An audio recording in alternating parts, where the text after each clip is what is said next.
السلام علیکم سامعین اکرام، میری خود نوشت سوانح حیات ذکر شوکت سے منزل منزل امتحان کے عنوان سے لکھا گیا یہ سفر نامہ ہے۔ یہ سفر 8 اپریل 1992 عیسوی کو سری نگر سے شروع ہو کر 10 اپریل کو راجوری پہنچ کر ختم ہو جاتا ہے۔ یوں تو سری نگر سے راجوری تک 2 ہی دن لگتے تھے، لیکن مجھے 3 دن لگ جاتے ہیں۔ وہ کیوں؟ آپ کو آگے چل کر معلوم ہو جائے گا۔ اس سے پہلے کہ میں اپنی سرگزشت کا آغاز کروں، آپ سب سے گزارش ہے کہ جنہوں نے بھی میرے چینل کو ابھی تک سبسکرائب نہیں کیا وہ اسے سبسکرائب کر لیں۔ بہت بہت شکریہ۔ منزل منزل امتحان 8 اپریل 1992 عیسوی کو صبح تڑکے ہی میں جیکل آئس سینٹر سے چھٹی لے کر اپنے گھر یعنی راجوری کی طرف چل پڑتا ہوں۔ میرے پاس ایک 28 انچ کا سوٹ کیس اور ایک بڑا بیگ ہے۔ اس بار کی چھٹی کا مقصد ڈگری کالج راجوری میں BA سال دوم کے امتحان میں شامل ہونا ہے۔ لال چوک پہنچ کر معلوم ہوتا ہے کہ خرابی موسم کی وجہ سے ٹریفک ایک طرفہ ہی ہے، اور وہ بھی اس روز جموں سے سری نگر۔ مجھے 10 اپریل کو راجوری پہنچ کر امتحان میں بیٹھنا ہے۔ سخت مضطرب ہوں کہ کیا کروں۔ اتنے میں کنڈکٹر آواز دیتا ہے، جموں جموں جموں۔ میں جھٹ سے پوچھتا ہوں، بھیا کون سی گاڑی ہے؟ وہ پاس کھڑی گاڑی کی طرف اشارہ کر کے کہتا ہے، یہی تو ہے۔ پھر کیا تھا، برق رفتاری سے سامان لاد کر ٹکٹ لے کر سوار ہو جاتا ہوں۔ ذہن کو قدرے سکون مل جاتا ہے۔ اتنے میں سخت تیز بارش شروع ہو جاتی ہے اور لوگ دوڑ بھاگ کر دکانوں، ہوٹلوں اور مکانوں کی منڈیروں تلے پناہ لینے پر مجبور ہو جاتے ہیں۔ البتہ میں چند اور مسافروں کے ساتھ گاڑی میں بیٹھا بیٹھا گھڑیاں گن رہا ہوں۔ اب کنڈکٹر آخری بار جموں جموں جموں پکارتا ہے اور گاڑی روانہ ہو جاتی ہے۔ بادامی باغ کے پاس ایک پولیس حوالدار ڈرائیور کو ڈانٹ کر کہتا ہے، وہ کہاں جا رہا ہے؟ تجھے پتہ نہیں آج ادھر سے ٹریفک بند ہے؟ ڈرائیور ذرا نرم لہجے میں، صاحب ہم کو قاضی کنڈ تک ہی جانا ہے۔ حوالدار کرخت لہجے میں کہتا ہے، ٹھیک ہے نکل جا، لیکن اگر آگے جانے کی کوشش کی تو اپنی خیر نہیں سمجھنا۔ آج میںہ رم جھم برس رہا ہے اور گاڑی بھی فراٹے بھرتی ہوئی قاضی کنڈ کے قریب قریب پہنچ رہی ہے۔ گاڑی قاضی کنڈ بس اڈے سے بمشکل 100 گز آگے نکلی ہوگی کہ ایک لمبی لمبی مونچھوں والا جسیم سب انسپکٹر زور کی لمبی سیٹی بجاتا ہے اور آنن فانن ڈرائیور کے دائیں بازو پہ زوردار ڈنڈا رسید کر دیتا ہے۔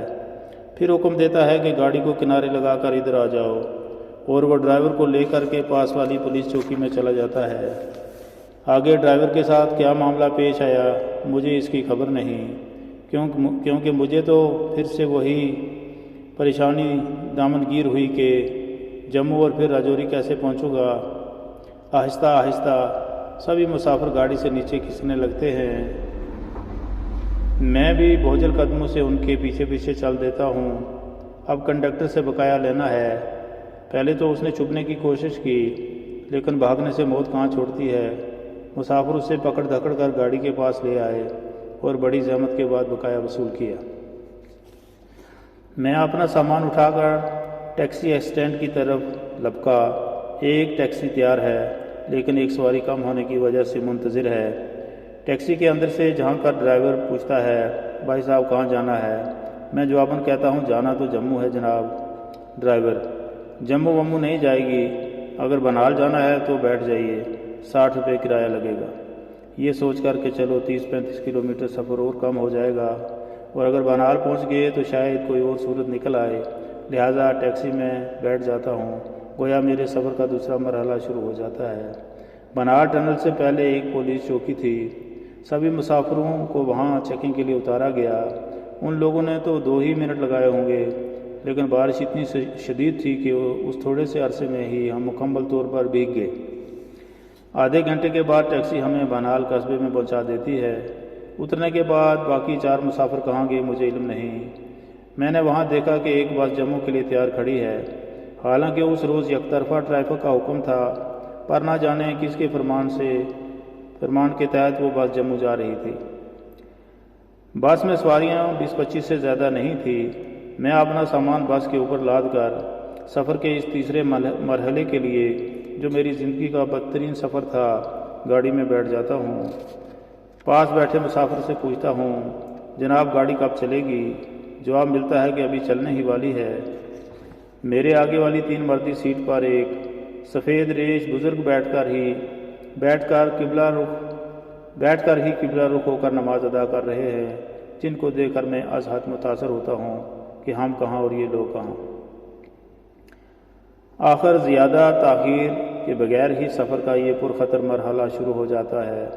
بارش کہہ رہی ہے کہ آج ہی برسوں گی۔ خونی نالہ کے پاس پہنچ کر ساری امیدوں پہ پانی پھر جاتا ہے۔ شدید بارش کی وجہ سے بالائی پہاڑی پوری طرح کھسک کر سڑک میں آئی ہوئی ہے۔ نالے کی راہ میں سڑک نام کی چیز ہی غائب ہے، بلکہ بڑے بڑے پہاڑ چھوٹے چھوٹے پتھروں، گارے اور کنکروں کے ساتھ مل کر سڑک کو کاٹتے ہوئے کافی نیچے تک پہنچ گئے ہیں۔ میری گاڑی بھی نالے سے قریب کوئی 100 گز کے فاصلے پہ کھڑی ہے۔ آگے پیچھے اور بھی بہت سی چھوٹی بڑی گاڑیاں کھڑی ہیں۔ جموں سے آنے والی ٹریفک بھی کثیر تعداد میں مخالف سمت پہ درماندہ کھڑی ہے۔ اسی سمت روڈ سے الٹ کر ایک تیل والا ٹینکر بھی کوئی 10 گز سڑک سے پھسل کر نیچے ایک بڑے پتھر پہ اٹکا ہوا ہے۔ جس نالے کی وجہ سے ٹریفک بند ہے، یہ مشرق سے مغرب کی طرف بہتا ہے، اور ایک دوسرا بڑا نالہ جو شمال سے جنوب کی طرف بہتا ہے، سڑک سے تقریباً 500 فیٹ نشیب میں ہے، اور یہ دونوں ایک دوسرے میں ضم ہو جاتے ہیں۔ لاچار ہو کر میں بھی دوسرے مسافروں کے ساتھ اس گاڑی سے بھی اتر جاتا ہوں۔ ابھی نالہ پار کرنے کی کوئی صورت نظر نہیں آتی، کیونکہ سڑک کی جگہ سے ملبہ بہہ رہا ہے۔ سب لوگ سڑک چھوڑ کر نالے کے کنارے نیچے کو اترنے لگتے ہیں، کیونکہ ملبہ نہایت ہی آہستہ آہستہ بہہ رہا ہے۔ اس لیے مسافر یہ سوچ کر کہ جب تک یہ ملبہ شمال سے آنے والے نالے میں جا ملے، ہم اس سے پہلے ہی اسے پار کر لیں گے، اور جس میں تقریباً سبھی مسافر کامیاب بھی ہو جاتے ہیں۔ ایک مسافر جو دہلی کا سمجھا جاتا تھا، نیچے اترتے وقت دائیں جانب لڑک کر جاں بحق ہو جاتا ہے۔ باقی کچھ مسافر جو خالی ہاتھ ہیں، اس ملبے کے نیچے پہنچنے سے پہلے ہی پار ہو جاتے ہیں۔ کچھ ایک جن کے پاس تھوڑا تھوڑا سامان ہے، وہ میرے ساتھ ہی ہیں، لیکن میرے پاس ان سب سے زیادہ وزن ہے۔ جب میں پار ہونے لگتا ہوں، تب ملبہ اس گزرگاہ تک پہنچ جاتا ہے۔ اس جگہ سے مزید نیچے جانا ناممکن ہے، کیونکہ نیچے نالا جنکشن ہے۔ ساتھی مسافر پتھروں کے اوپر سے چھلانگیں لگاتے لگاتے پار ہو جاتے ہیں، اور میں بھی جوتوں سمیت پتھروں کے اوپر سے گزرنے لگتا ہوں۔ میرے پاس وزن کم از کم 40 کلو کا ہے۔ جب پہلے ہی پتھر پر پاؤں رکھتا ہوں تو پاؤں پھسل کر گارے میں دھنس جاتا ہے۔ گارے میں زیادہ تر کنکر ہیں۔ پھر واپس کنارے پہ جاتا ہوں، بوٹ اتار کر جرابیں بوٹ میں ڈالتا ہوں، پتلون کو گھٹنوں سے اوپر چڑھاتا ہوں، بیگ پیٹھ پہ ہے اور اٹیچی اس کے اوپر، ایک دوسرا بھی لپیٹے ہوئے ہوں۔ ملبہ پنڈلیوں سے اوپر تو نہیں جاتا، لیکن کنکر تیز ہونے کی وجہ سے ٹانگیں شدید زخمی ہو جاتی ہیں۔ اب ایک کنارے لگنے ہی والا تھا کہ ایک پتھر کے اوپر سے پاؤں پھسل جاتا ہے اور میں گر جاتا ہوں۔ وہی پتھر تھوڑا سرک کر میرے بایاں پاؤں کی ایڑی پر بیٹھ جاتا ہے۔ گرنے کی وجہ سے جوتے میرے ہاتھ سے چھوٹ کر گارے میں دھنس جاتے ہیں۔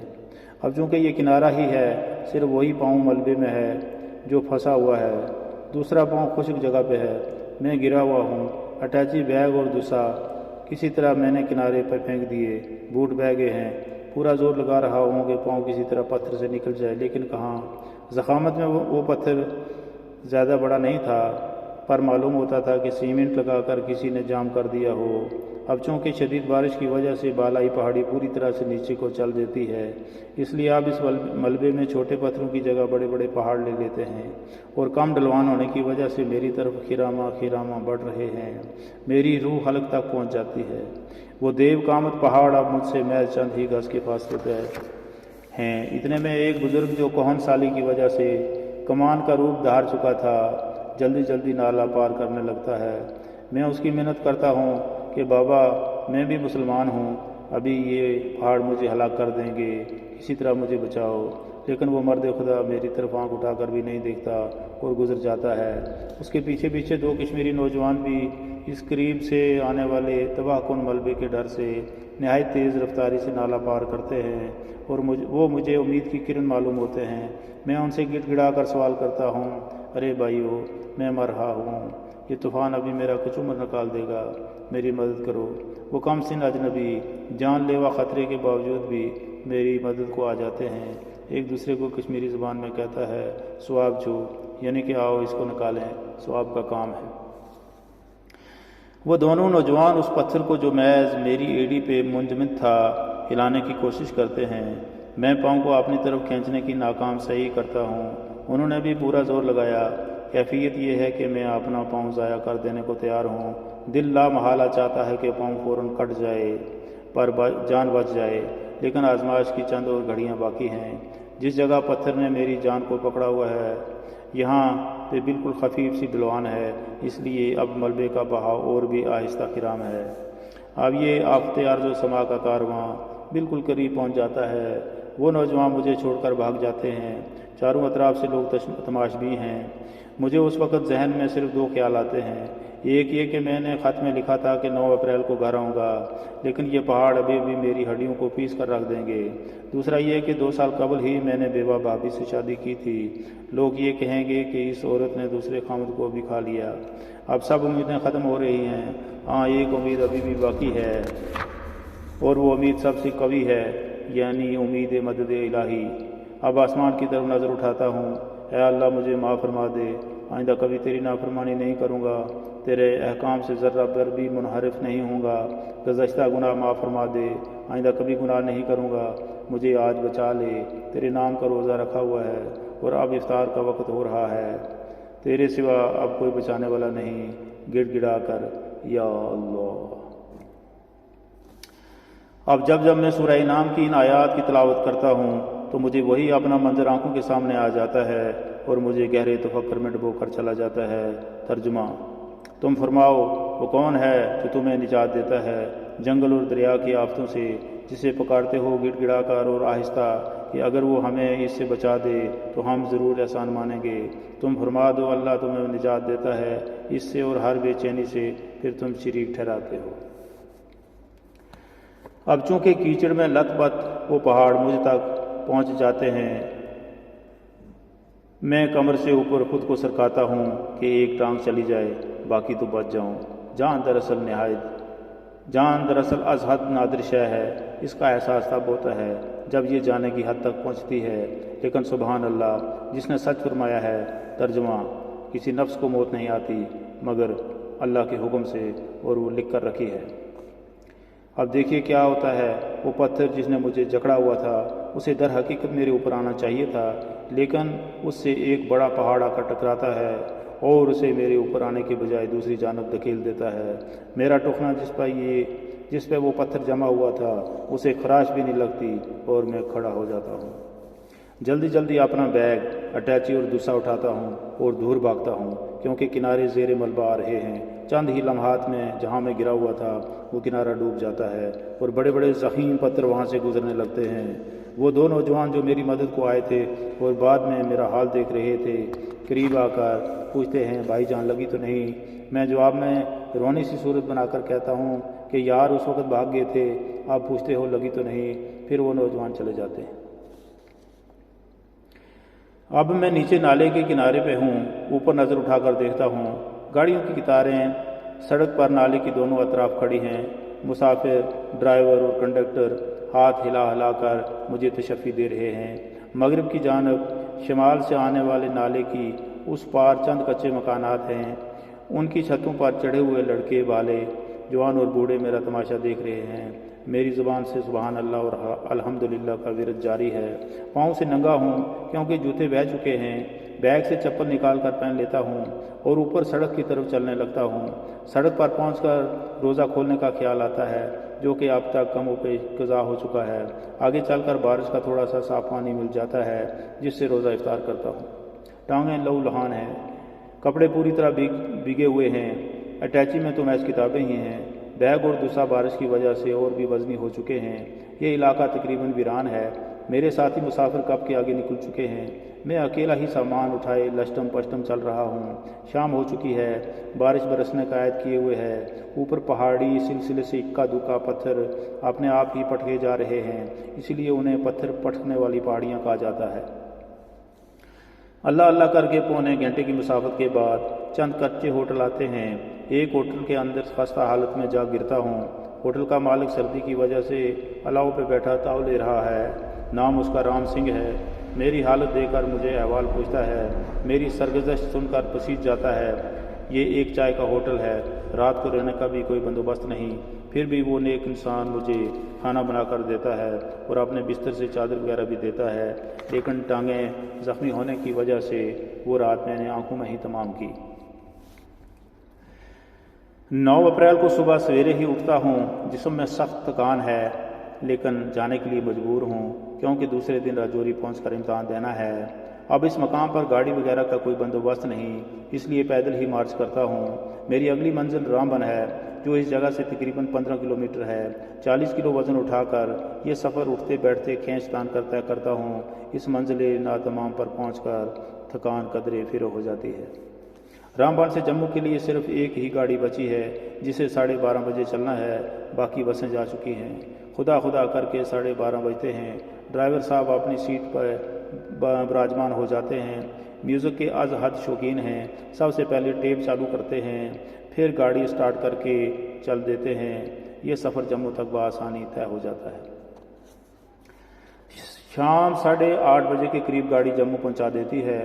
ٹانگوں کو مرہم پٹی کرواتا ہوں، لیکن درد کی وجہ سے رات تکلیف میں گزرتی ہے۔ ذہن میں یہی فکر ہے کہ صبح 10 بجے پرچہ ہے۔ پہلی بس جموں سے 4 بجے نکلتی ہے۔ کم از کم 6 گھنٹے کا سفر ہے۔ اگر گاڑی کہیں خراب ہو گئی تو یہ سب جدوجہد بیکار جائے گی، لیکن اللہ جل شانہ کسی کی محنت کو رائے گاہ نہیں جانے دیتا۔ ایک بار دل نے چاہا کہ ڈرائیور کو کہوں ذرا تیز چلنا، مجھے ضروری کام ہے، لیکن پھر یہ خیال آیا کہ یہ ڈرائیور حضرات کہاں کسی کی سنتے ہیں، کہنے سے اور آہستہ چلے گا، اس لیے چپ ہو رہا، لیکن نہ جانے کیوں وہ استاد خود ہی تیز چلنے لگا اور چلتا ہی رہا۔ 9:45 بجے گاڑی مال منڈی راجوری میں پہنچ جاتی ہے۔ میں بغیر کسی تاخیر کے سامان ایک ہوٹل میں رکھ کر ایک مقامی بس سے ڈگری کالج راجوری پہنچ جاتا ہوں۔ یہ وقت 5 منٹ کم 10 کا ہے۔ جوابی پرچے بانٹے جا رہے ہیں۔ امتحان لینے والے عملے کا ایک رکن پرچہ ہاتھ میں لیے